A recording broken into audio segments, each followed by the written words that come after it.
প্রিয় বন্ধু, কস্তুরী অ্যাস্ট্রোলজি চ্যানেলে সবাইকে স্বাগত জানাই। আজ যে উপস্থাপনাটি নিয়ে আপনাদের মাঝে হাজির হলাম সেটি একটি ব্রহ্মপুরাণ থেকে একটি কাহিনী আপনাদের শোনাবো। নিশ্চয়ই আপনাদের ভালো লাগবে। যারা নবাগত পৌরাণিক কাহিনী শুনতে ভালোবাসেন তাদের উদ্দেশ্যে এই ভিডিওটি করা, এবং নবাগত জ্যোতিষরা যারা আছেন তারা এই ব্রহ্মপুরাণ থেকে যে সকল পুরানো কাহিনী আজও কোনো চ্যানেলে আপলোড করেননি, তো আজকে সেই ব্রহ্মপুরাণ থেকে আমি আপনাদের উদ্দেশ্যে যে ভিডিওটি আপনাদের দেব, অত্যন্ত একটি প্রভাবশালী রাজার বর্ণনা করা হয়েছে, এবং তিনি যে দেশে তিনি তার শাসন ভার নিয়েছেন সেই দেশের শাসন ভার কিভাবে তিনি পেলেন সে কথাও আপনাদের কাছে আমি তুলে ধরব। হ্যাঁ সুপ্রিয় দর্শক, কথা না বাড়িয়ে আসল ভিডিওতে আসা যাক। আপনারা সবাই শুনতে থাকুন। নবাগত যারা পৌরাণিককে নিয়ে ব্যাখ্যা করছেন, যারা পৌরাণিকের ইতিবৃত্তান্ত পূর্বেও আপনারা জানেন না, তাদের উদ্দেশ্যে এই ভিডিওটা খুব কিন্তু ভালো লাগবে। যদি ভালো লেগে থাকে সাবস্ক্রাইব করবেন, পাশে থাকা বেল আইকনটা প্রেস করবেন যাতে নিত্য নতুন ভিডিও আপনারা পেয়ে থাকেন। শুধু দর্শক, আজকে কুবলাস্য একজন রাজা ছিলেন। তিনি যে জায়গাকে আজকে দখল করেছেন সেই জায়গাটা বা সেই জায়গায় তিনি পেয়েছেন দখল করে রাজ্য শাসনভার গ্রহণ করেছেন, সেটি হচ্ছে ধুন্ধুমা। সূর্যবংশের প্রথম ক্ষত্রিয় রাজা হচ্ছে ইক্ষ্বাকু। তিনি অযোধ্যার রাজা ছিলেন। এই বংশে বহু ধার্মিক প্রতাপশালী রাজা জন্মেছিলেন, আর স্বয়ং ভগবান রামচন্দ্র ও এই বংশেই অবতীর্ণ হয়েছিলেন। এই বংশের এক প্রতাপশালী রাজা ছিলেন শ্রাবন্ত, যার নাম অনুসারে এই রাজ্যের নাম হল শ্রাবন্তীপুর। তার পুত্র বৃহদস্য, তিনি বহুকাল বীর দর্পে সম্মানের সঙ্গে রাজত্ব করেছেন। তার সুশাসনের ফলে দেশে সমৃদ্ধ হয়েছে, প্রজারাও সুখে স্বাচ্ছন্দ্যে জীবনযাপন করেছে। ক্রমে তার বৃদ্ধকাল এলো, মানে বার্ধক্য অবস্থা এলো। বৃদ্ধ অবস্থায় সকলেই ভগবানের প্রতি যেমন মন যায়, তিনারও তেমন হলো। আর তাই হলো রাজকর্ম, আর সেই ভগবানের প্রতি যে তার মনটা, সেটা কিন্তু তার রাজকর্মে ব্রতী হতে তাকে সবসময় ভালো লাগত। বৃদ্ধ অবস্থায় সকলেই ভগবানের প্রতি যেন একটা টান, সব সময় সেই একাকিত্বকে দূর করে সেই ভগবানের প্রতি আস্থা হওয়াটা, এটা তো প্রাসঙ্গিক।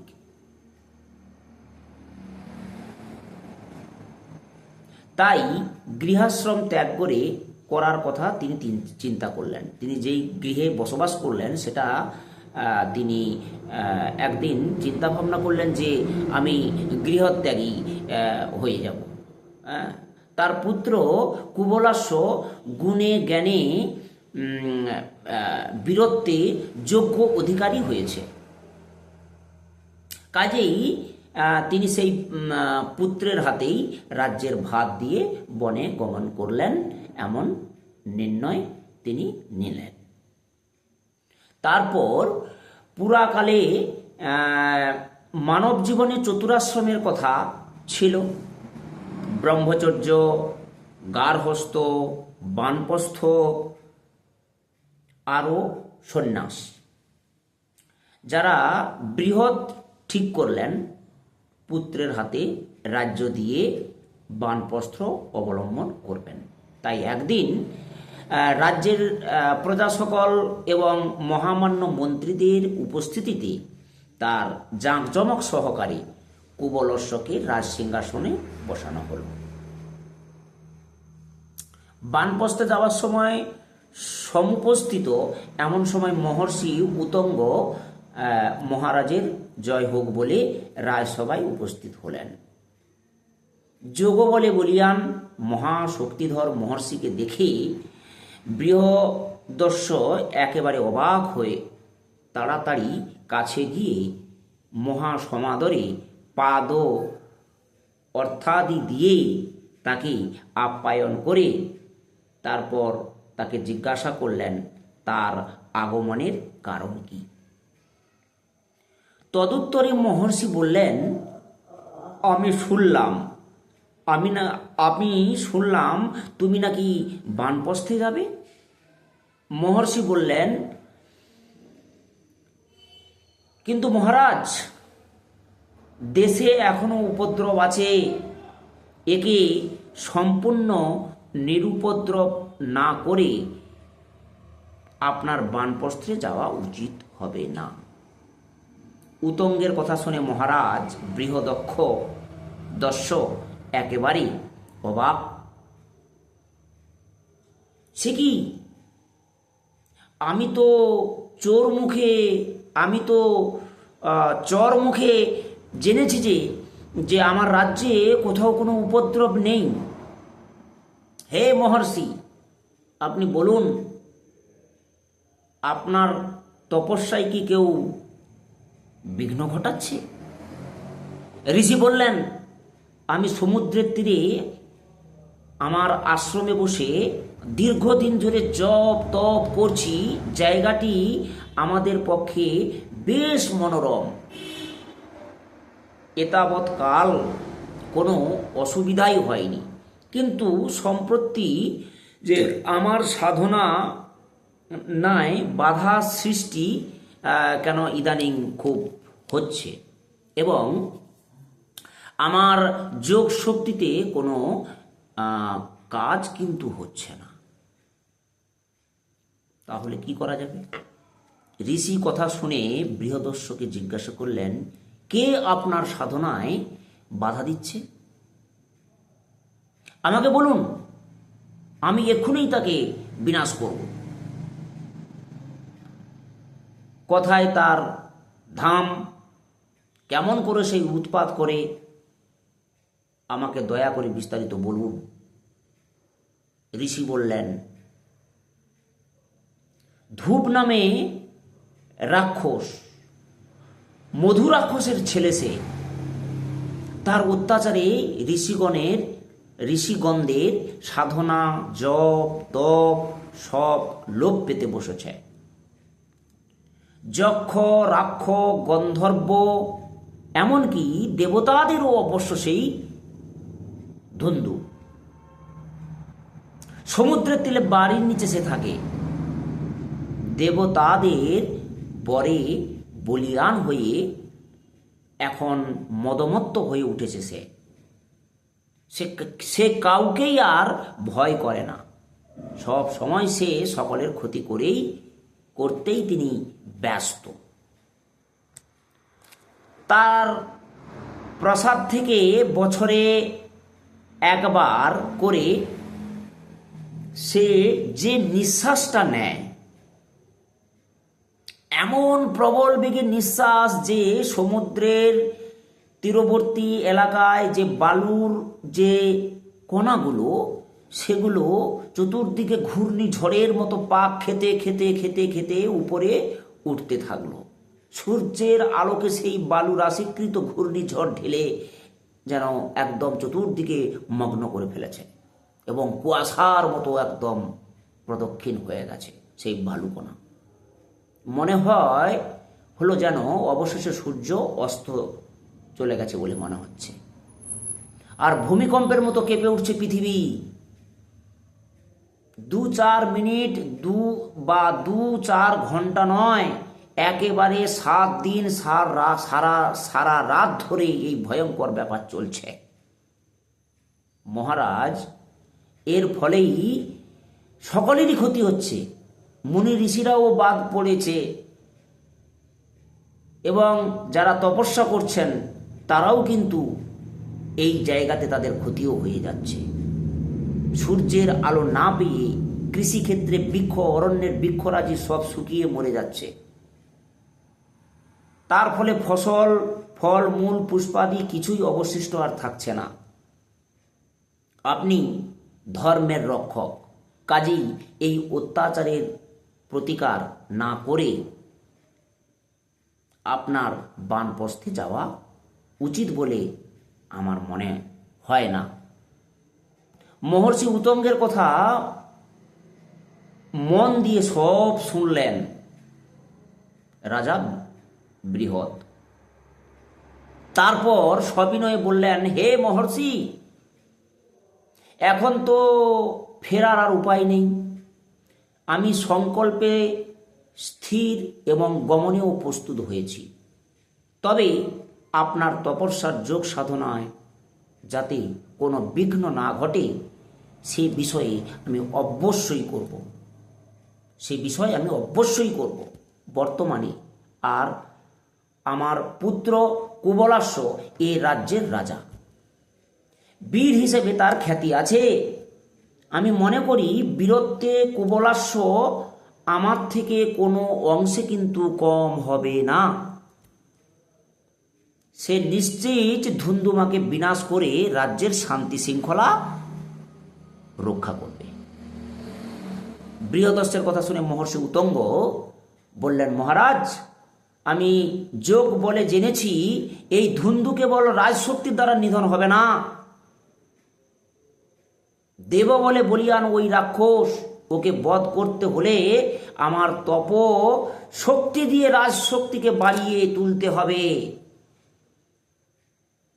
তাই বলছিলাম, আপনি ধার্মিক, আপনি পারবেন এই দুরূহ কাজটি সম্পন্ন করতে।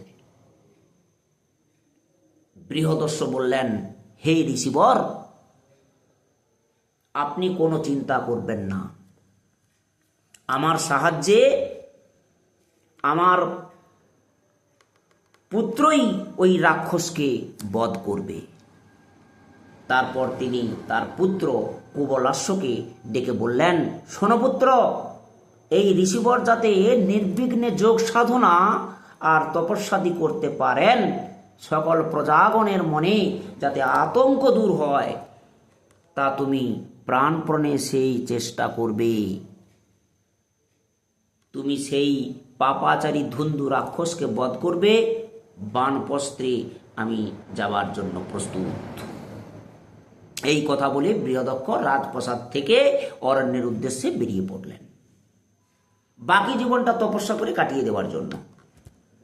আর তার পুত্র কুবলস্য পিতার আদেশ ও রাজার কর্তব্য উভয়ই পালন করার জন্য তার শতসংখ্যক বীরপুত্রকে যুদ্ধের জন্য প্রস্তুত হতে নির্দেশ দিলেন। তারপর সেই সমুদ্র তীরে উতঙ্গ ঋষির আশ্রমে গেলেন। সেখানে ধুন্ধুমাকে পাওয়া যাবে, কিন্তু কোথায়, কোন রাক্ষস? কোনো রাক্ষস তো দেখতে পাওয়া যাচ্ছে না।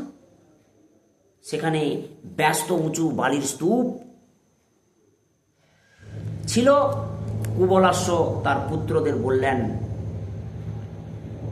সরিয়ে ফেলো এই স্তূপ, খুঁড়ে ফেলো এই সমুদ্রের খাত, খুঁজে বের করো কোথায় সেই রাক্ষস ধুন্ধু লুকিয়ে আছে। এদিকে আপন আশ্রমে বসে মহর্ষি আতঙ্ক বিষ্ণুর ধ্যানরত আহ্বান করছেন শ্রীহরিকে, এসো এসো হে সর্বশক্তিমান শ্রীহরি, তুমি আমার প্রতিশ্রুতি রক্ষা করো।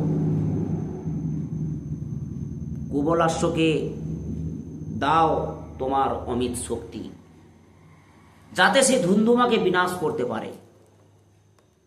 আতঙ্কের এই আকুল আহানে বিষ্ণুর আসন নড়ে উঠল। তিনি স্মরণ করলেন তার প্রতিশ্রুতির কথা। তখন তিনি সবার অলক্ষ্যেই কুবলাস্যের শক্তিকে মহা তেজ সম্পন্ন করে তুললেন। আর এদিকে কুবলাস্যের শতপুত্র বালি খুঁড়তে খুঁড়তে দেখতে পেল ধুন্ধুমার এক বাসস্থান। আর কি সে আত্মগোপন করে থাকতে পারে? আক্রোশে ও ক্রোধে ভীষণ হুঙ্কার ছাড়ছে সে। কাল ও বিলম্ব না করেই আক্রমণ করল কুবলাস্যের পুত্রদের। একাই শতবীরের সঙ্গে সংগ্রামে মাতল। দেব বলে বলিয়ান সে। তার আক্রমণে একে একে সব বীরপুত্র ধরাশায়ী হতে লাগলো। কাউকে তোয়াক্কা করে সে কিছুতেই কাউকে তোয়াক্কা করছে না।